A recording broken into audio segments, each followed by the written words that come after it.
enter a wide open cavern, and the tracks,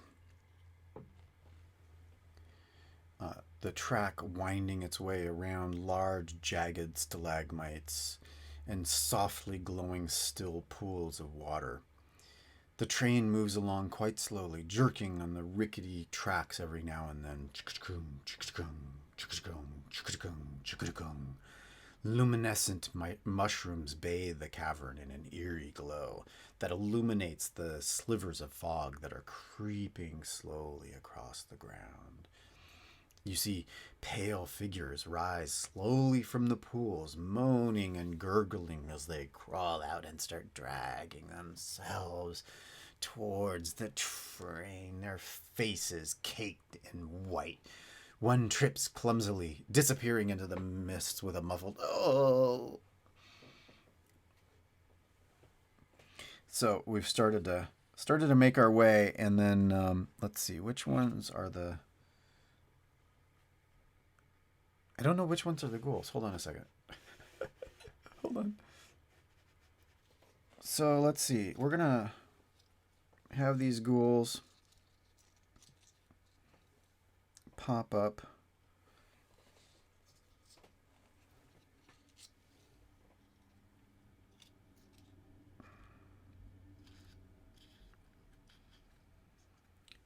Oh, they're coming out of the pools. Okay, so let's go ahead and...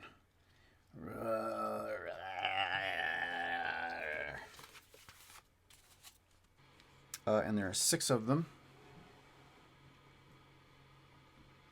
And actually, you'll notice that on here there's actually space for the 6 ghouls for the hit points for each. So for tracking, which is kind of nice because usually what I use is I use my hipster PDA and I mark it off there. But it's nice to have the card with that stuff. So let's go ahead and roll. So let's roll for the ghouls. So the ghouls are at 10.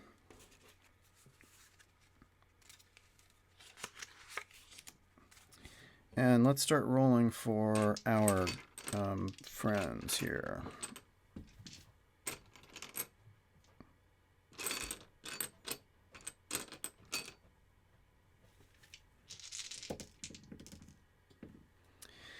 So we've got 11, 16, 14, 13,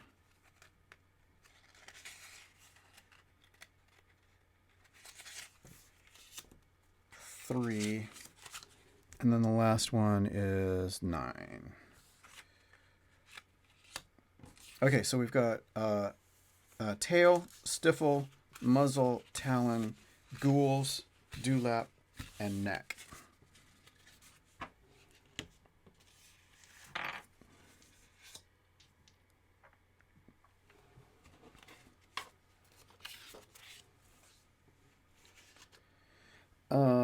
Let's see. So,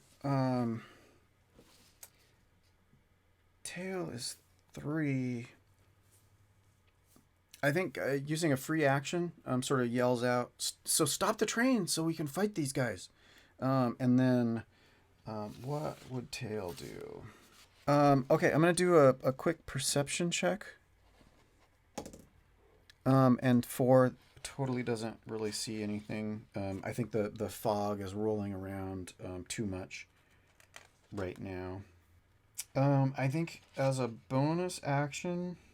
Well, I mean, there's 6 of them, right? So we want to do sort of area of effect. 15-foot cone. Not quite there yet. I think we're going to do magic missile. And we can only do it at first level. But we've only got 3 slots. Yeah, okay. We're going to firebolt one of them. One of the closest ones. Which is a cantrip. So it's going to be a attack plus 5. Against AC 12. So let's give that a try. And it's 1d10 damage, so let's go ahead and get that ready. Oop, wrong one.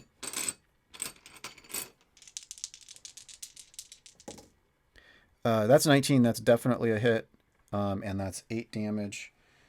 So the first one is at 8.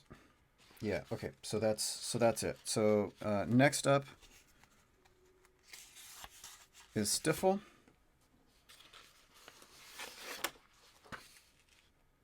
And Stifle is 4. So Stifle is back here, hidden. Well, I mean, we're going to hide as a bonus action. So Stifle is going to hunker down so the ghouls can't see, and then is going to shoot a short bow. 1d6 plus 3 damage, plus 1d6 for sneak attack, and plus 5 to hit. So let's try it. That's a 6 plus 5. That is not enough to hit, so the arrow just flies over and misses. They're a little bit too far back, so I'm gonna... Oh, we need to do... let's do a thing for the cart. For the train. For when the train moves. And, okay, so Stifle went. And the next... Muzzle the Bard. Muzzle the Bard is right there at this one. Oh, actually, so we're going to dual wield. So we're going to attack with the rapier and a dagger. So let's attack with the rapier. And so we're right here with these... oh, sorry. So, sorry. Muzzle is right here, right next to this ghoul. So we're going to dual wield against that. Actually, yeah, he's going to jump out. He's going to jump out and get right here. And is going to dual wield. So let's go ahead and do rapier first. It's a 1d8. 1d8 plus 2, and it's plus 4 to attack. That was a natural 1, so as he leaps out, he just, one of his feet slips on, as he's going to attack. He swings with the rapier, and he just doesn't have enough traction where he was. He didn't check his footing, and he just sort of slips and slides a little bit, and doesn't make it. So let's do the second attack.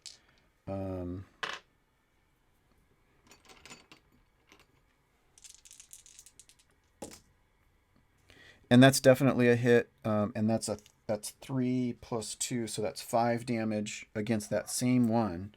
So that as actually... Oh, no, it's not. It's not enough. So that's 13. Ghoul 1 has 13 hit points damage. And who's next?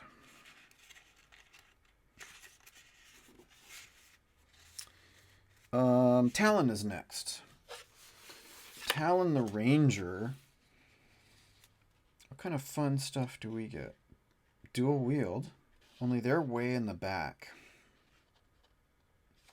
So Ranger is in the back.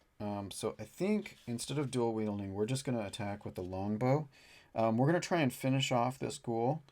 And so we're going to attack. And that's going to be 1d8 plus 3. Favorite enemy. Beasts. Okay, that's not useful. Well, I think we're going to Hunter's Mark. So let's put a Hunter's Mark on this one. And so we're casting Hunter's Mark. And that's an extra 1d6 damage.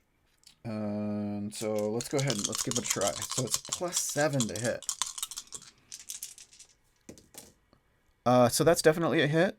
And so we are at, that's 12, 15 damage. It skewers that ghoul. And that ghoul is dead. Awesome. One down. Yeah, it's just like that arrow flies and just skewers the hell out of that ghoul. Little bits of white paint fly off of the ghoul. Yeah, and so I think at this point we get a good look at one of them, and the faces have been painted in white to almost making them look human, like not undead. But these are definitely ghouls.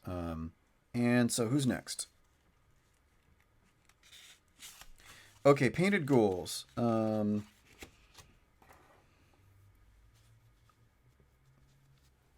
So 1, 2, 3. 1, 2, 3. 1, 2, 3. 1, 2, 3. 1, 2, 3.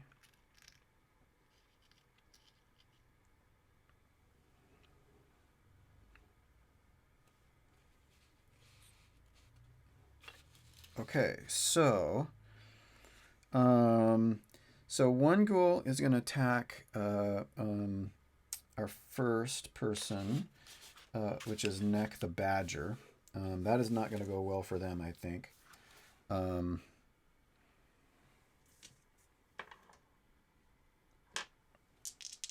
it's a +4 piercing damage against AC 18. That is definitely not successful. So this ghoul just sort of, stumbles a little bit on the tracks and, slams the side of the cart. Actually tries to get Neck the Badger, and Badger has a shield, and so just raises the shield and buffs off the claw, and it slams into the side of the cart instead. So this one, I think that one's going to try to attack Badger as well.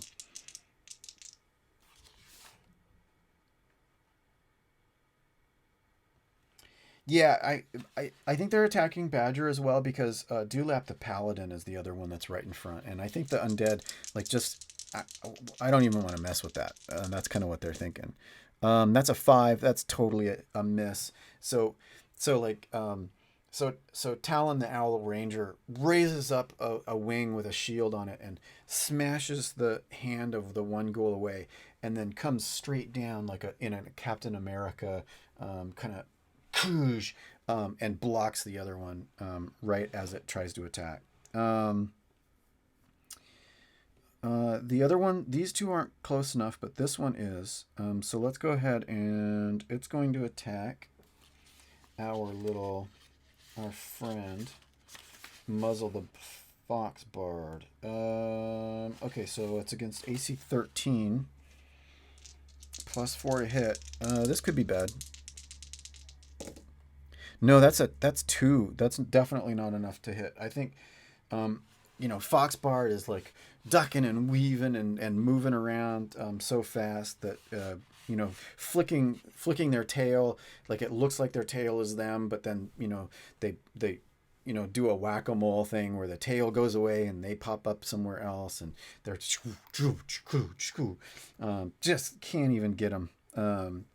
Okay, so that's all the ghouls. Dewlap is up.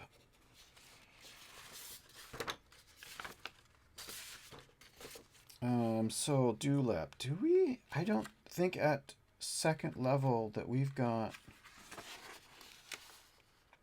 Yeah, we don't have our channel divinity yet. So we're not going to be able to turn anybody. Oh, you know what I forgot to do with Neck the Badger? I'm retroactively I'm going back and looking, and Neck the Badger is looking around to try and see if there's an emergency thing, and there's nothing to stop this train. So I think they stay in, but Dewlap is gonna jump out and go at this one right here. And I think they're like, it's a paladin, but they're not gonna get any divine channeling, channel divinity yet, so that's kind of a bummer. But we're gonna attack with a great sword. So that's gonna give us an attack, and then 2d6. And are we gonna try and divine smite? We might. We've only got 2 spell slots, so that might not be great. We're going to hold on to that. Yeah, so let's just do that. Now, I have great weapon fighting, so if I roll a 1 or 2 on the damage die on a great sword attack, I can re-roll that die. So let's go ahead and give this attack a try. That is an 11 plus a 5 is plenty.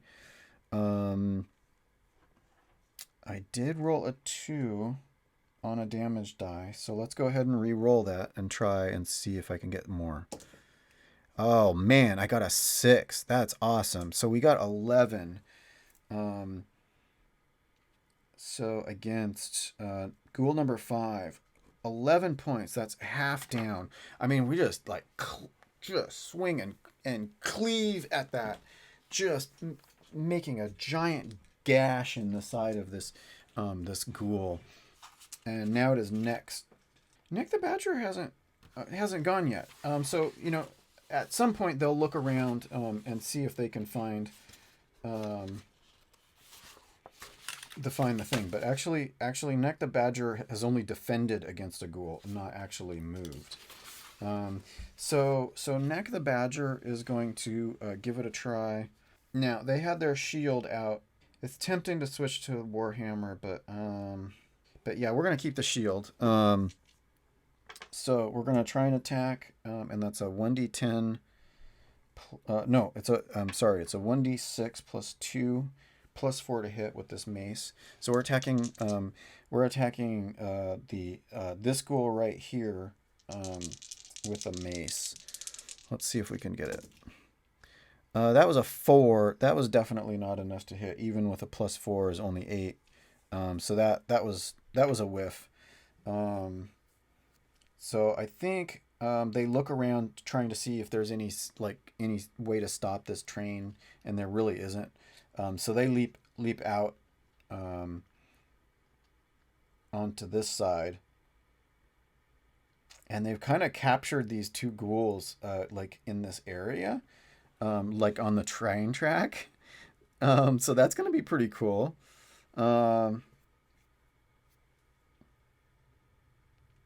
There's no real rules about that in this adventure. Like what happens if they get hit by the train. But okay, so that's it.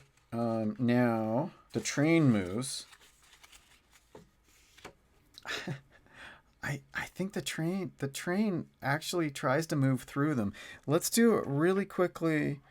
Do dexterity checks for two ghouls. These two ghouls, 5 and 6. And let's see what they do. They get a 14 and 11. I mean, if it were a 15, they would both fail.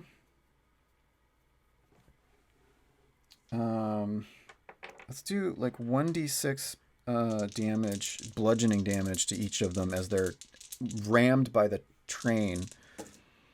So 4 and 2, so we've got 15, and Ghoul 6 now has taken damage. And the train moves through them 30 feet and slams them to the side.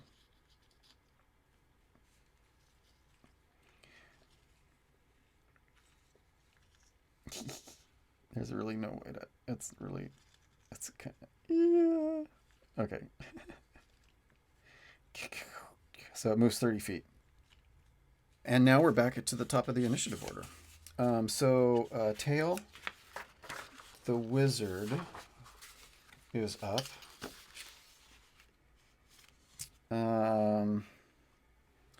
I think they're going to leap out and move. Okay, it's like 30 feet or whatever, right?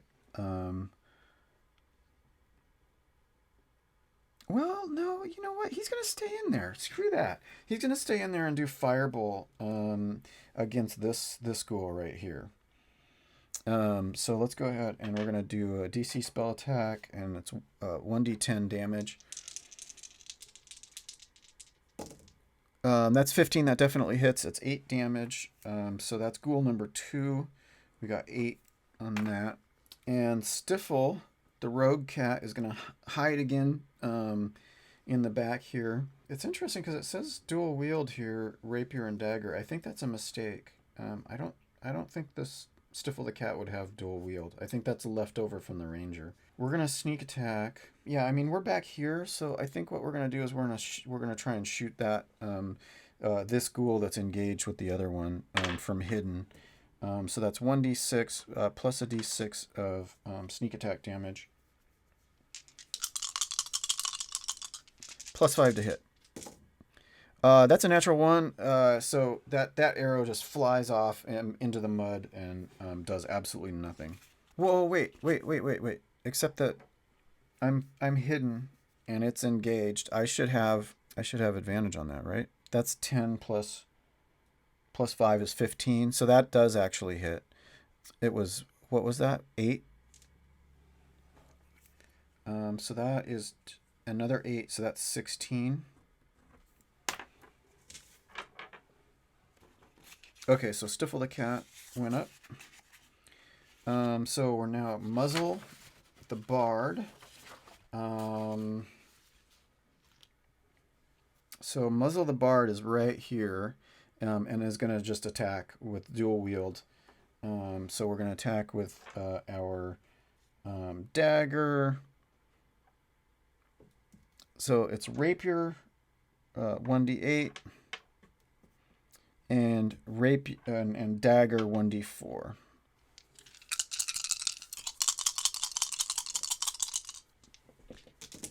So Rapier hits, dagger hits. They both hit.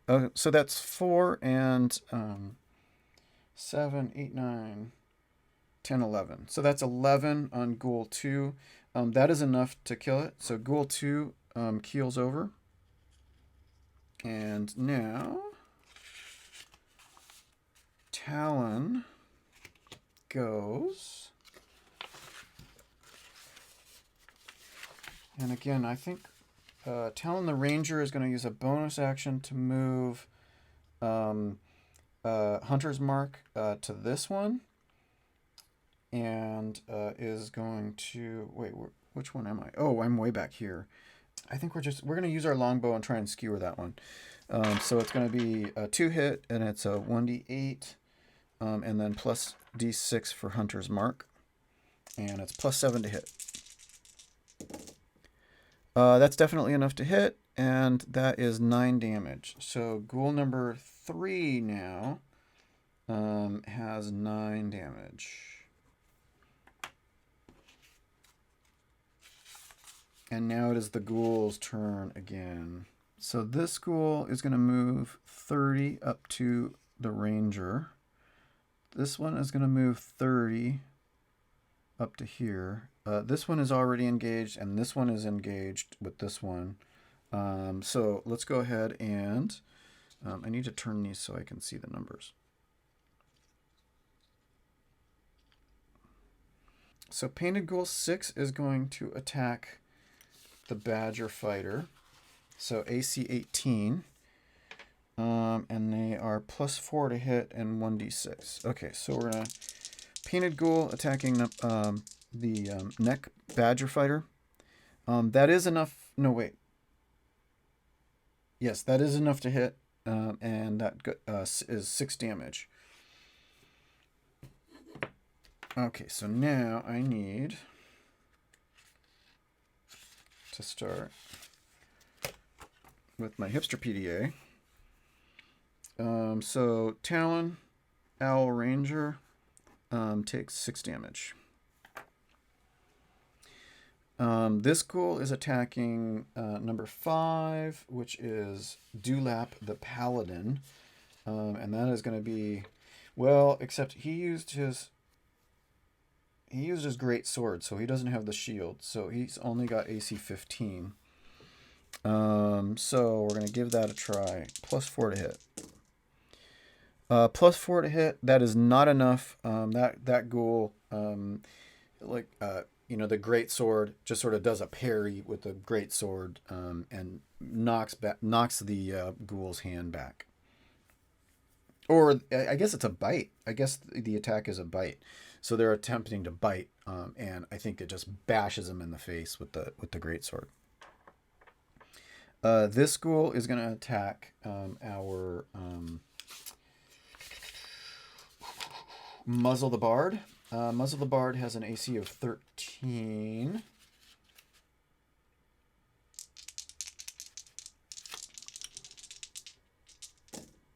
And that does hit, and that's 14. So muzzle foxbard takes 4.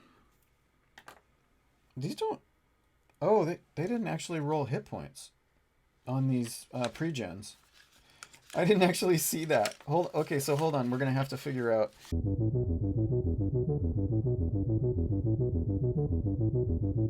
Okay, that's of 10, and Muzzle the Fox Bard has 12. Okay, so Talon Ranger 2. How is that even possible? How did our Ranger get 6 damage? I lost track. There's no way that Talon took 6 damage. I don't remember how that happened. So I have to redistribute that. I'm gonna. Okay, let's do the wizard. Let's do the wizard. The wizard got hit by the one that was right next to it. So Tail, the weasel wizard, has 12 and took 6. So this is Tail, the weasel wizard, took 6. I lost track of that. I apologize. So yeah, so they just took damage. 4. Okay, so muzzle took 4, and then this last one is out of range. So that's it.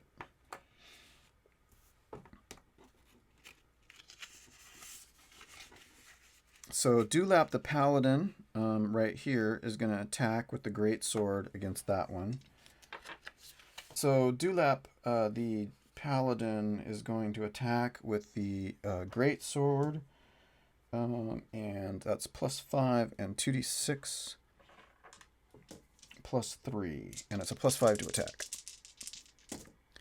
That is enough to hit, and it can actually great weapon fighting. So that's 10 damage against ghoul number 5. And that is enough to kill it. Ghoul number 5 is dead.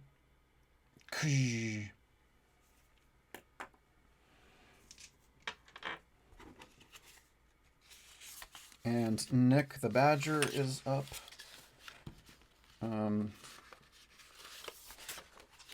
So Nick the Badger is going to fight and with the mace. So it's going to attack 1d6.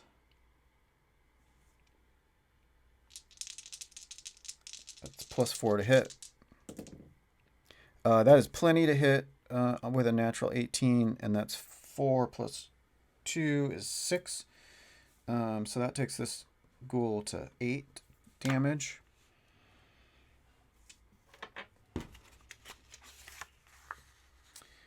And now it's the train's turn already. So the train is going to move another 30. 1, 2, 3. And now Tail the Weasel. And we're at the top of the round. So Tail the Wizard is going to do... we're going to do Firebolt. And Tail the Wizard is right here. Firebolt... Well, I mean, we're just going to do that one right there. So Firebolt, and it's 1d10 damage. And it is +5 to hit.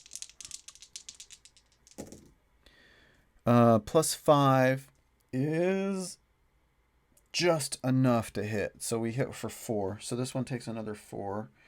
That takes it to 12. And then Stiffle, the cat rogue, is going to bonus action hide and is going to attack with short bow. Is 1d6 plus 1d6. +5 to hit. That's plenty, but it was only 7 damage. So that's 19 on that ghoul now. Muzzle the Fox Bard. Muzzle the Fox Bard is going to go And where are they? They're right here. Yeah, I mean they might as well. They're gonna dual wield attack, and that's gonna be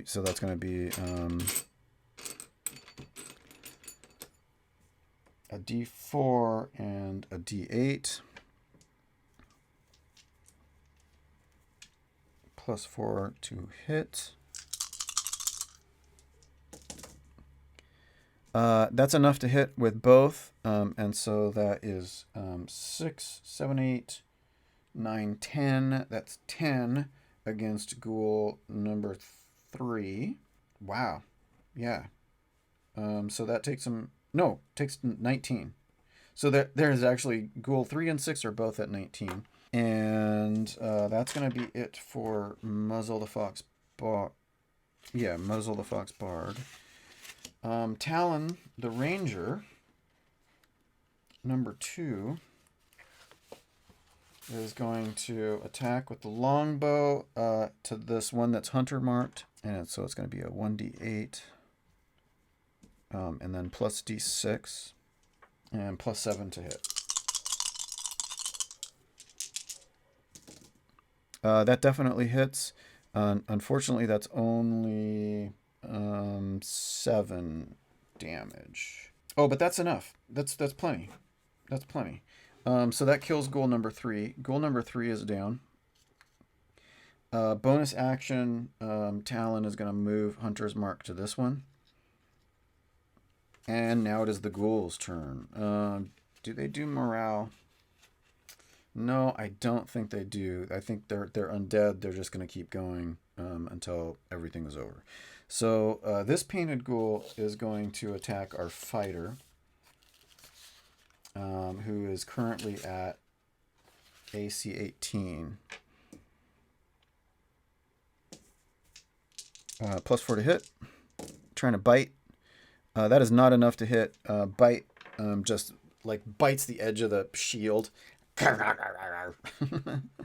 And this one is now going to move 30 up to here. And it's still 10 feet away. It's not going to... It's actually just far enough away that it can't get there. So that should take us to Dewlap. So Dewlap the Paladin is going to move 30 feet to that ghoul, and then is going to use Great Weapon, Great Sword, 2d6, +5 to hit. That's 17, that's plenty, and then 10 damage to ghoul number 4, and getting in between, and I think that's it for Paladin. Neck the Fighter is up. So Neck the Fighter, I think Neck the Fighter is gonna jump. Oh, no, wait. This one is still alive? Yeah, I guess it is. Okay. So we're gonna attack that one. With our mace. And it's a 1d6. +4 to hit. That's plenty to hit. And that's 7 damage. And that is enough to kill this one. So ghoul 6 dies. And we haven't moved, so we're actually gonna hop back on the are we? Actually, yeah, we're gonna hold off. He's gonna stay. I'm gonna start scouting around. So they're looking around. I think they go this way and kind of look, go around this way, and they are sort of investigating. Let's roll just sort of a regular old investigate roll. 16 is pretty good. I don't think they find much.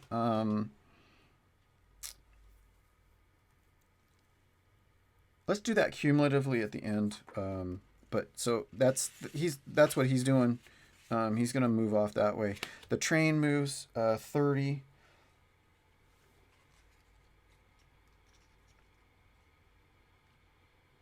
And nobody's on the track, so that's okay. Tail the Wizard is up and is gonna fire bolt this one. No, not that one. And plus 5 to attack and a D10 damage. That is definitely enough to hit, but that is only 4 damage. And so that takes this one to 14. And so Stifle the Cat Rogue is going to hunker down and hide and shoot that one. So sneak attack, 1d6 plus a d6 and plus 5 to hit. Wow, that is actually just not enough to hit even with advantage. So that another arrow just flies off. Stifle's not doing great with this arrow thing. It's the hiding. It's trying to hit from hidden that isn't working. So Muzzle the Fox Bard is up next. Is going to step around and do the double attack. Rapier and dagger. And it's plus 4 to hit. Come on, you. There we go. That is enough to hit with both. So that's 7, 8, 9, 10, 11. That is 11. And that is enough actually to kill this one. So this one is now dead too. And that's it. That's all of them dead. Okay, so let's take these bodies off really quickly and just contemplate what's going on.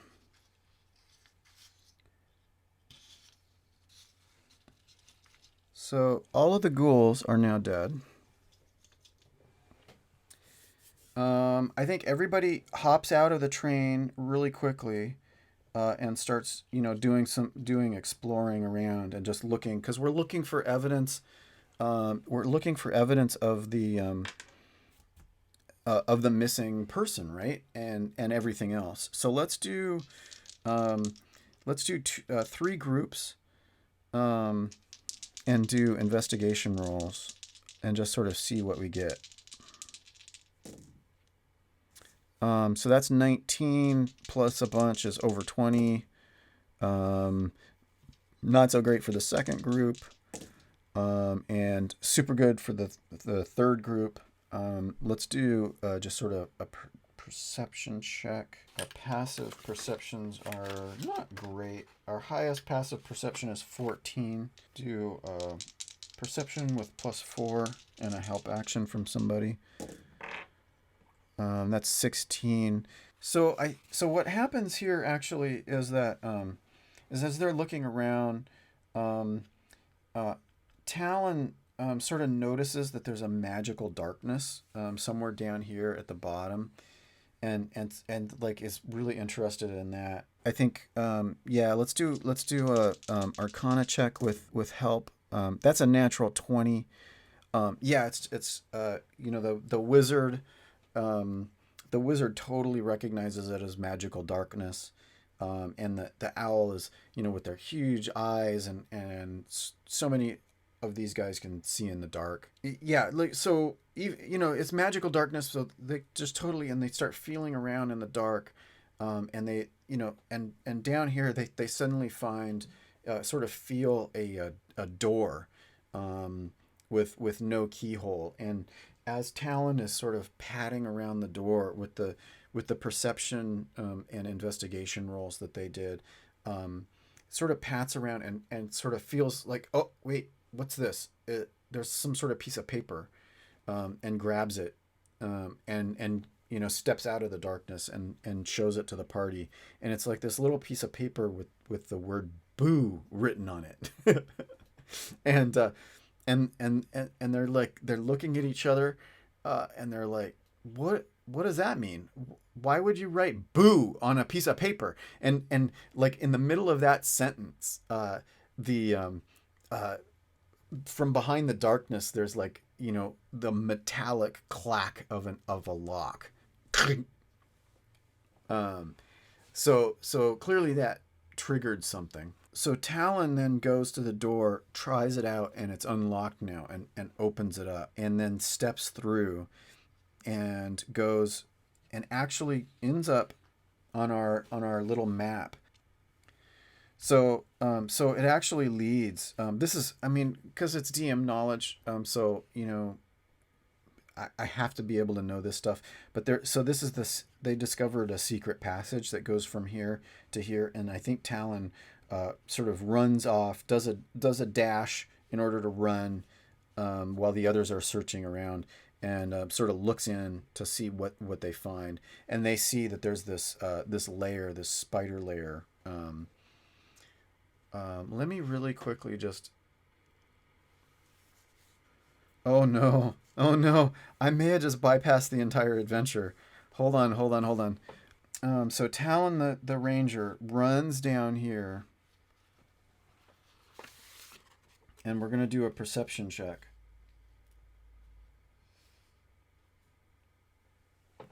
Listening to that door.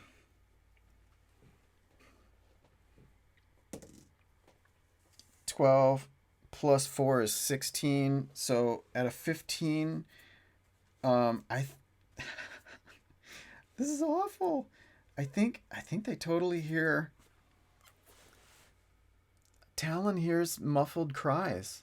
They muffled screams and shouts from what sound like people back here. I think Talon then rushes back to this room and tells everybody, "Okay, this is what I found. There's a room there. There's a secret passage, and it goes to another room in this thing, and I heard muffled screams and cries." Um,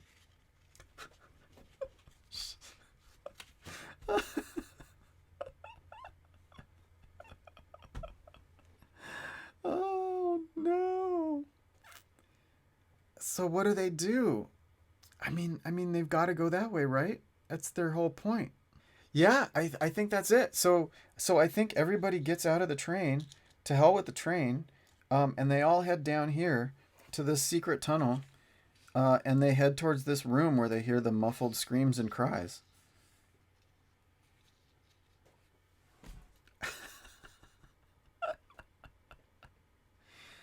Oh, okay. Wait, but before I do that, just sort of retroactively, I'm gonna go back and because they finished that room, I've got these special little items, and I dealt out the first ones from the trick or treat special um, trick or treat items that are special from R&W. This is not part of this adventure. This is a separate pack. But I made these up because they have the Halloween feeling to them. And what I was going to do is each room that they successfully complete is give them a chance to grab one. And so I got 4 of them in here. Now, the thing about these trick or treats is some are tricks and some are treats. So I don't know which is which, and I'm just gonna close my eyes and grab one.